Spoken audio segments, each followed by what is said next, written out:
जो कर्म को नहीं मानते। एक बालक जब जन्म लेता है तो वही बालक एक अमीर घर में जन्म लेता है और दूसरा बालक वहीं पर गरीब घर में जन्म लेता है। अब देखिएगा पुण्यों का खेल देखिएगा, जैसे पुण्य, लेकिन माता पिता से ज्यादा पुण्य उस बालक के देखे जाते हैं जन्म के समय, क्योंकि माता पिता के पुण्य तो इसलिए देखे जाते हैं कि 9 महीना तक कोख में रक्षा मां करती है, मां बचाती है, पालन करती है, तभी वो जननी कहलाती है, जन्म देती। जो जन्म दे वो जननी, किसी के घर की नौकरानी नहीं होती है।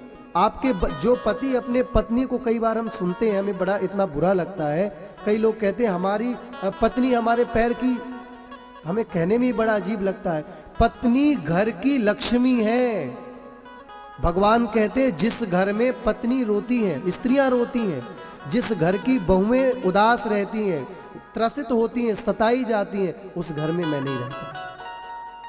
बने रहो तुम पुजारी, बने रहो तुम बड़े पूजा करने वाले।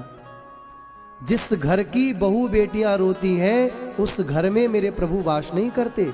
भगवान कहते जिस घर की बहन बेटियां मुस्कुराती हैं, यत्र नार्यस्तु पूज्यन्ते रमन्ते तत्र देवता।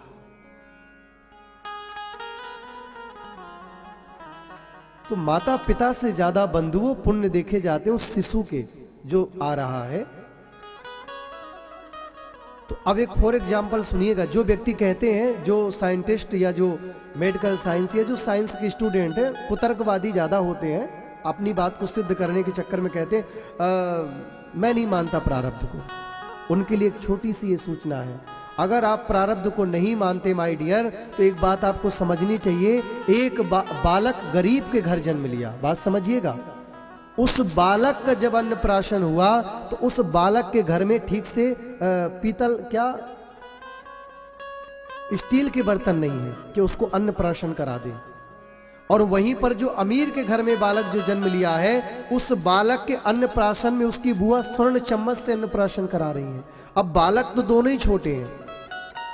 अब मुझे ये बताइए कि इस गरीब के बालक ने ऐसे कौन से बुरे, अभी जीते जन्म लिया, भूमि पर बेचारा आया, चलना सीखा नहीं, क्या बुरे आचरण कर दिए कि इसको गरीबी घर मिल गया?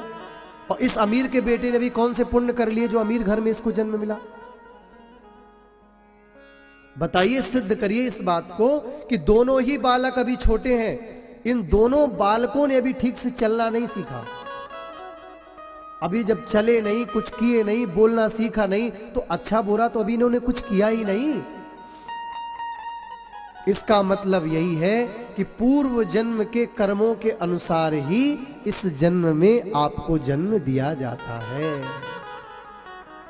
पूर्व जन्म को मेल, ये तो पूर्व जन्म को मेल, मायरी मैंने लीन्हो गोविंदा मोल। इसलिए पूर्व अगर इस जन्म नहीं कुछ हो रहा है, कभी किसी से आकलन मत करिए, कभी किसी से अपना कंपेयर मत करिए, वो ऐसा तो मैं कब होऊंगा, या वो ऐसा तो मैं ऐसा कब बनूंगा।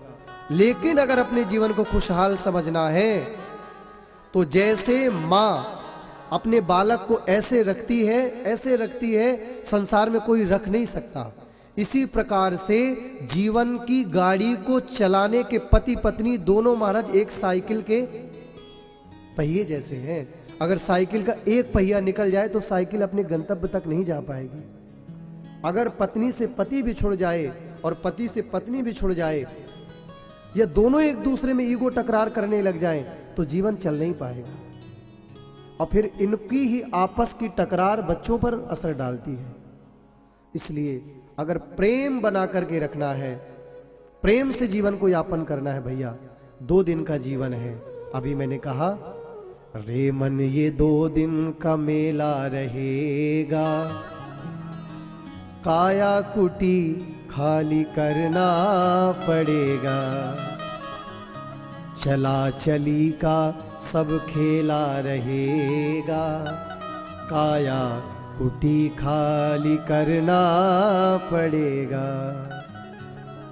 इसलिए 2 दिन का सफर है, 2 दिन के मेले में तकरार मत करो, ऐसे जियो, अपने गृहस्थ को ऐसा बनाओ, अपने संबंध को ऐसा बनाओ कि तुमसे लोग देख करके सीखें क्या संबंध है इनका। आपस में इनकी कभी तकरार होते हमने नहीं देखा।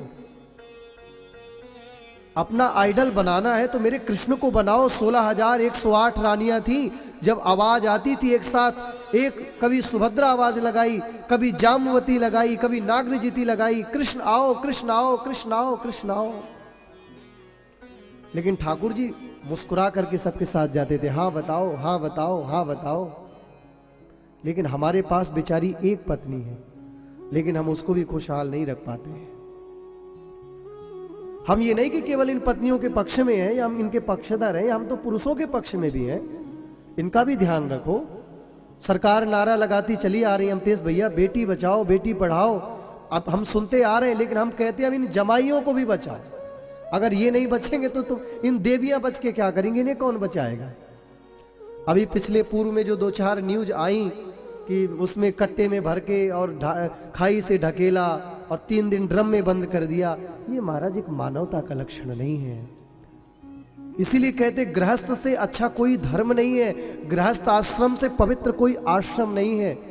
एक स्त्री के संग रहने वाला, एक पतिव्रता धर्म रहने वाला, चाहे वो पति हो या पत्नी हो, जीवन भर वो महाराज एक उच्चतर आश्रम में जीवन यापन करते हैं।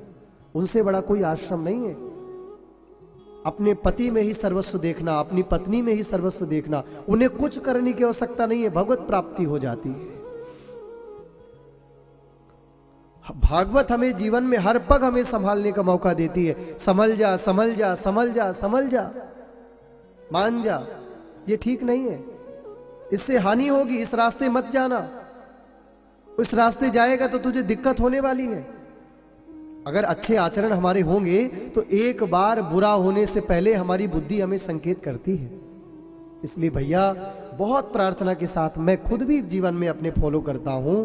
मैं यहां से कही गई बातें 90% फॉलो करने का प्रयास करता हूं। 10% छूट जाएं इधर उधर तो नहीं कहता, क्योंकि जीवन व्यस्ततम भी थोड़ा है तो नहीं कहता, लेकिन 90% वही बोलता हूं जो मैं खुद करता हूं।